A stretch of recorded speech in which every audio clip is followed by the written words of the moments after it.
Welcome, Arielle. Thank you. Thanks for having me. I was pleased to have an excuse to put on a real outfit.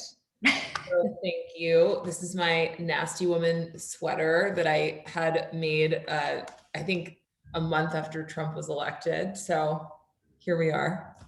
I love it. And also, Arielle, I love you. Thank you. And you're forever inspiring and you're always available. And I know that that's not the case really in your life. So thank you. Really quickly, bio, I'm just going to read it. You all know her because you showed up today, but I just want to kind of set the scene and then we'll jump in right into those questions. Arielle Patrick is the Chief Communications Officer at Ariel Investments. The name is just a coincidence, although I don't know if you want to, can pretend that you started the investment fund and you named it after yourself. It is a global values-based investment firm with 15 billion, yes, that's a B, in assets under management. She is responsible for all aspects of the firm's communications. Prior to Arielle worked for Edelman, the world's largest communications consulting firm. There, she served as executive vice president and transaction director in the financial communications and capital markets practice. All of this is very impressive, but made even more impressive by the fact that Arielle is 31. Did I get that right? Yes. Yeah. Okay. So if anybody felt unaccomplished, I do too. So that's fine. We're all here. Arielle's going to share her knowledge. And the number one question everybody usually asks, and I know I've asked you before, was this a goal all along to get into the C-suite? Like from day one, from graduation, were you like, this is where I'm going? And did you then kind of work backwards from there, or sort of how organic has the path been? Oh gosh, not even close. I will say that the best advice that I ever got from a mentor, this was very, very early in my career, was that flexibility is the key to success because you never know what will come your way. And if you're not receptive to the possibility, and well, I should have clarified that the advice stopped there. What I took that to mean was that the possibility of failure, which of course seems so huge to all of us, is actually equal and possibly outweighed by the fact that we could be 10 times more successful than we expect. And so unless you're receptive to that possibility and open to energy and opportunities that come your way, you're never going to see it. And so what I actually did was sort of give myself a break, if that makes sense. I had started my career very focused on what's the next level, working as hard as I could, busting my behind to get promoted, but also, learn as much as I could. And then what I realized was essentially that the pressure I was putting on myself wasn't productive. It was actually counterproductive.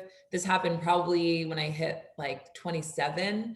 And it's funny that once I started shifting my thinking, thanks to the help of an incredible therapist, a beautiful family, and tons of great friends, I was able to skyrocket. I mean, the world sort of opens up when you're receptive to seeing what's possible. And I think I was unable to see what was possible because I was so focused on what was in front of me and my 5-year and 10-year and 15-year plan. I could not tell you what my 5-year plan is right now. All I know is I'm focused on being the best I can be where I am right now.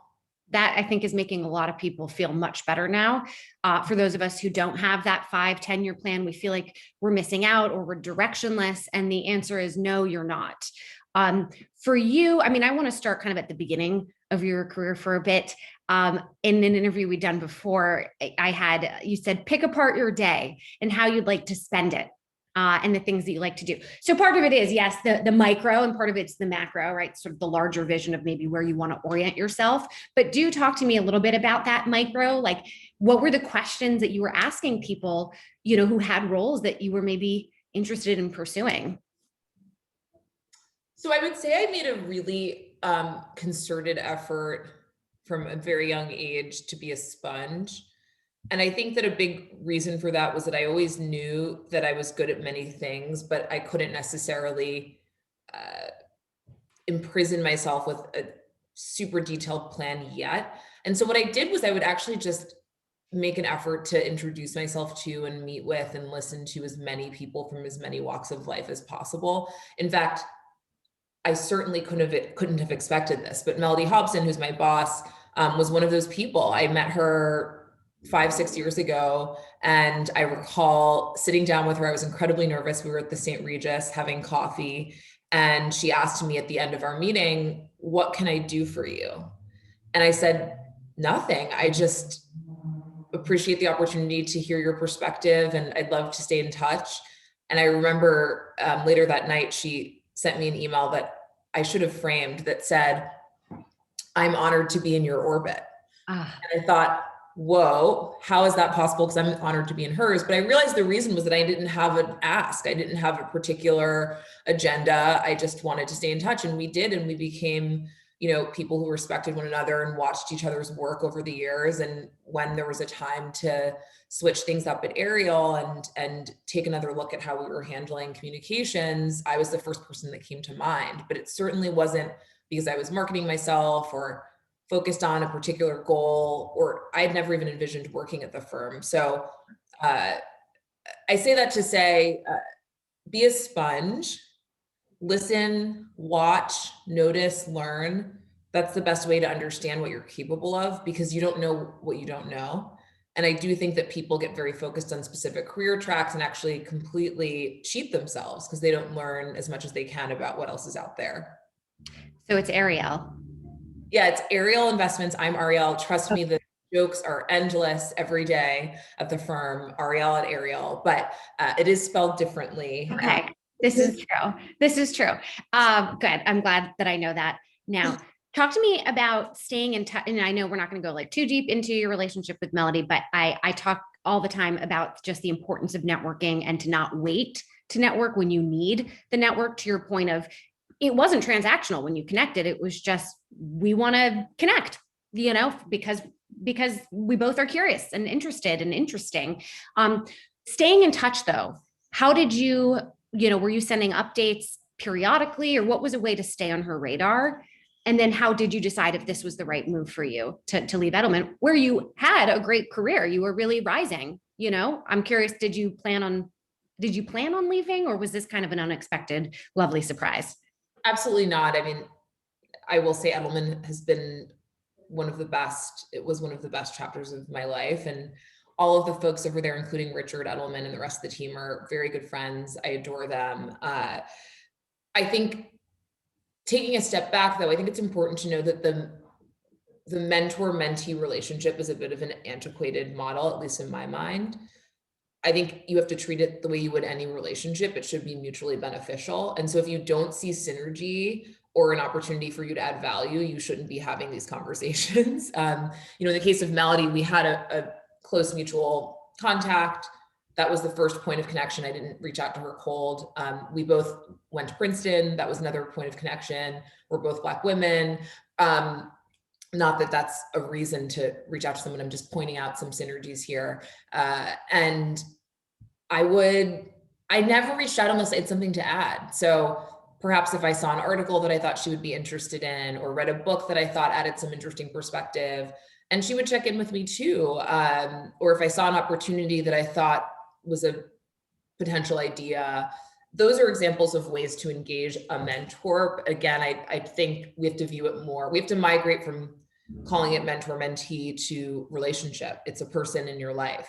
And so the way you would treat a friend, you should treat someone who you've brought into your life. And I think I try to teach sort of mentees of mine, and I keep using quotes because I don't like to view them that way, that they're my peer, right? No matter what the age difference, no matter where they are in their career. So what are you bringing me? Please don't only reach out when you want to ask me for something, but there's nothing worse.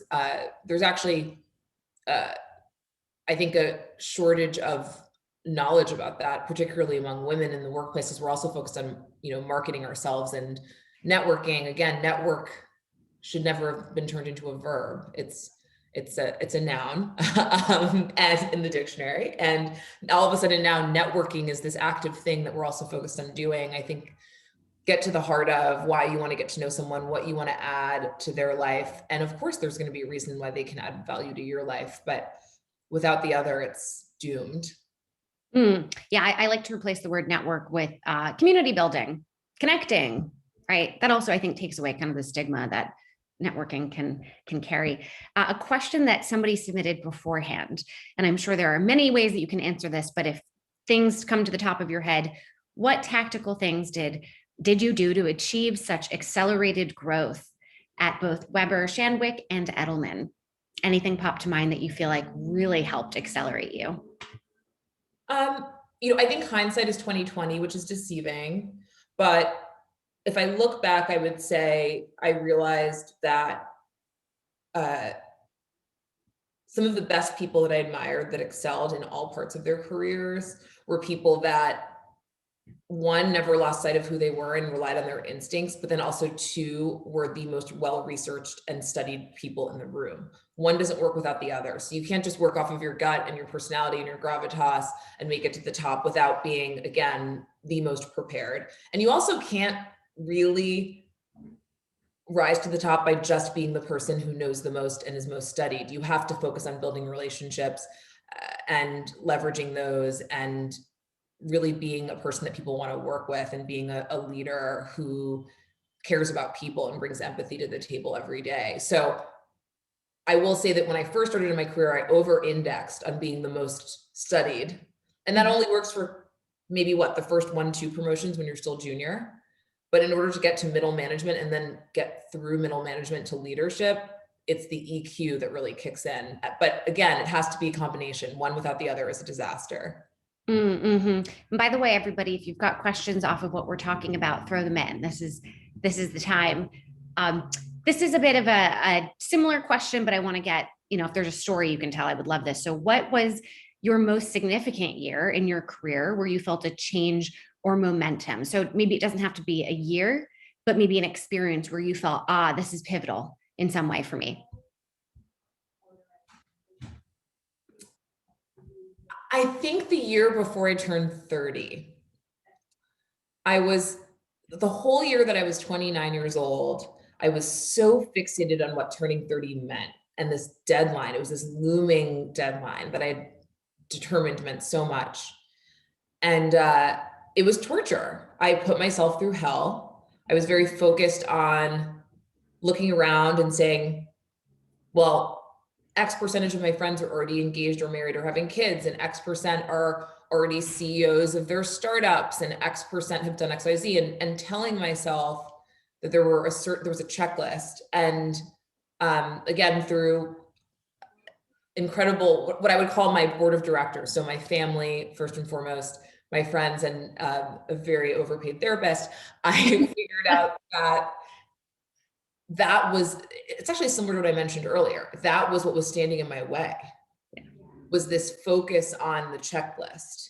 And when I unfettered myself from that thinking, the world literally opened up. I mean, 29 was like the best year of my life. I met the love of my life. I'm marrying in August. I got promoted. I made some really interesting connections. I came up with a new idea that I'm still brewing on and still iterating on. So more soon, hopefully, if I can make it come to fruition. I deepened relationships with friends. I also shed some friends that were toxic, right? These are all transformational things that you need to do in order to take it to the next level in your life. And I also realized that work is what pays the bills so you can live your life. It's not the other way around. And so I really grew up that year. Oh, another thing that happened, I started getting back into running, which I forgot was something that I really loved and was a huge stress reliever. And I'm now in the best health of my life, which I don't think I would have been able to do if I hadn't worked so hard on identifying and fixating on why I was feeling so much pressure to achieve in such a narrow way by 30. And sort of taking a more holistic look at what a life is was really helpful. I was talking to someone the other day who said, you are the most relaxed I have ever seen you in your life. And it was funny that she said that, because I have probably the most pressure I've ever had on myself professionally ever, right? I'm on our firm's operating committee. I'm on the risk committee. I'm on I'm, running this huge work stream, but I am the most centered I've ever been. But it was just because I realized, you can drop dead tomorrow and they'll replace you at the office. Mm-hmm. Don't sacrifice your body and your mind for people who wouldn't do the same for you. I was about to say, I mean, your discipline is unbelievable in all aspects, but I'm also finding you right now to be much more centered than which is always strange because we're doing this virtually. Now I know when I ask you, how did you do it? Right. This is the overpriced therapist that got you here. So you can't really give like a 2-minute answer, but how do you balance that? Like, how do you be both present at work, dealing with all that stress, but also stay grounded? I mean, is there anything specific and tangible that even a moment in the day, do you have like a mantra, crystal? Like, is there something that keeps you calm throughout all of this? That's a really amazing question. I have tons of tips and tricks. One of them is here on my desk. It's my gratitude journal, which I keep, and it's not consistent, but I try at least once a week to write down something that I felt gave me a moment to feel grateful, or set an intention. I usually do that on a weekly basis. Let's see what my latest intention was: to remember that I am kind, powerful, and strong. That's what I wrote yesterday. You have to remind yourself of that. I always tell people you have to treat yourself the way you would your best friend. We always beat ourselves up in a way that we would never to a friend. The way that I used to speak to myself, I wouldn't dare to my mother, to anyone I knew. And so it's about changing the language that you're using to talk to yourself. It really opens up a lot of possibility. And I honestly would say my work has been going so much better since I started focusing on that. But, again, this is all it sounds very, I don't know, like I'm about to whip out a sage burning mechanism or something. I am not a crunchy Birkenstock wearing person. I'm actually a very intense person. Don't you worry. I am. There you go. And it goes without question that grit is the center of how I get things done, right? I am very tough-minded. I do say to myself sometimes, you got to rub some dirt on it and get over it. I am very diligent in everything that I do, whether it be my fitness or my job. But that kindness, the self-compassion is the game changer, because you get in your own way. There's no way to get past that little obstacle unless you exercise some compassion for yourself. 1,000%. I want to switch gears just a little bit to, and I don't like this word, but self-promoting, right? Or articulating your value. I always say, we sometimes expect that our work will speak for itself when we really need to be speaking for our work, and we need to be doing it consistently, right? Not waiting until it's the time to discuss your promotion. Do you have examples of how you did that throughout your career? Sure. And I will point out one thing, which is that you said, I don't like to say self-promoting. That alone is where women get in trouble, is we're afraid. It's like a dirty word to say I'm promoting myself, or really what we should be saying, which is advocating for myself and telling the truth about what I've accomplished. So honestly, I know that the colloquialism now is, having receipts. You need to keep your receipts, and your manager needs to see your receipts on a weekly or monthly basis. I used to have a very large tracker. It was in Excel. You can use whatever format you'd like, which had detailed moments where I drove business from a dollar perspective, right? Dollars in the door, but also more qualitative things like mentorship with other colleagues, new initiatives internally and externally that I helped drive. I would save emails and good feedback from clients, because you need that receipt as well, where the client or whoever the stakeholder is that you're serving is saying, this person's valuable to me. And so I would have a meeting every week with my manager, and I would bring that document. Sometimes we didn't go over it. Sometimes we would talk about other more critical or acute matters, but it was always there. It was always printed, and it was given to him. And he had that on his desk for a matter of days and couldn't avoid looking at it. And so then by the time, quarter end or year end happens and we're talking about reviews, there's no surprise. All the information is there, and you're not waiting to have that daunting moment where you have to write your self-evaluation and trying to recall every single thing that happened. And by the way, without the proof, at least your manager already has, it's like Inception, right? Has all that information, and over the years really grown to understand your value. But I would also say that's assuming you're performing well. If you're not sure you are, this tracker also helps you have a conversation starter to say, hey, can we go over this, list of projects that I did over the past X amount of time? Do you have feedback for me? What could I have done better? But it gives you that talking point And, managers, I manage a ton of people now, and I don't always have the time to set the meeting. So it's also up to you as the direct report to get on that person's calendar. So I would just have a standing meeting every week. Sometimes it got rescheduled because people are busy, but it's good to just have it there. And you have to be the assertive one, because of course your manager is responsible for your well-being, but they're running a business. Okay, so you mentioned feedback. When we promoted, so when we announced that we were going to do this event with you, there was, I don't know if you saw this, but there was a woman who I don't know posted on LinkedIn about you. And she said, I remember seeing Arielle for the first time at a Ladies Get Paid conference 2 years ago as she was walking up to the stage in a beautiful dress, elegant, poised, radiating with incredible confidence. So this is your receipt that you will now frame. I instantly knew she's a leader. Her brilliant feedback technique, the 3 Fs, fact, feeling, future action, helped me tackle some of the hardest challenges at work. So that person's amazing. Sorry. Wow. Talk to me about what are these 3 Fs? I don't remember what you said. So shed some light. First of all, thank you for reading that to me, because I got the chills a little bit. Yeah, I did too. Oh, Tamara Mustafa, who I'm of course butchering your last name. Good, she's here. Okay. Great. Thank you, Tamara. Okay, so the 3 Fs, I remember now. So we were talking about how to deal with conflict at work.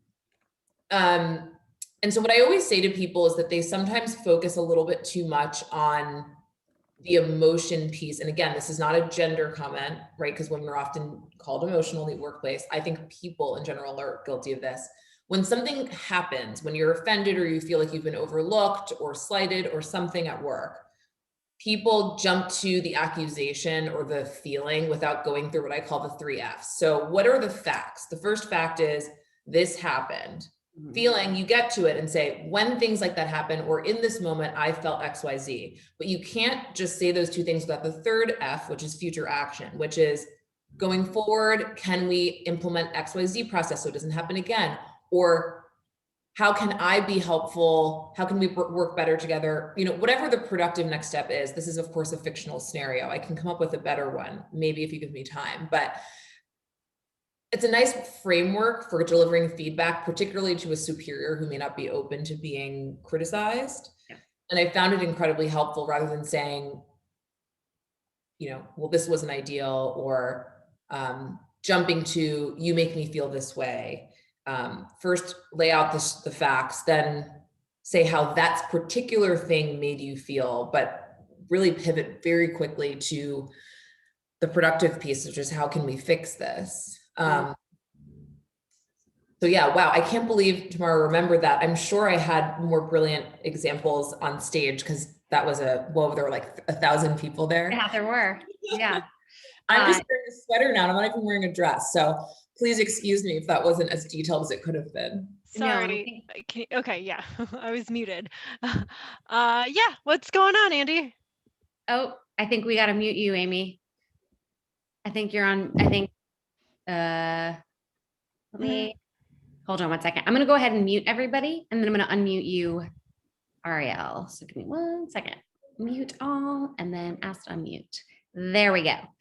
It happens. It happens. I'm going to now pivot to what you're doing today. It's super exciting. I put this in the newsletter when we were promoting the event. I know that at Arielle, you guys are scaling minority-owned businesses, that you're helping to close the racial wealth gap by generating jobs, economic growth, equality.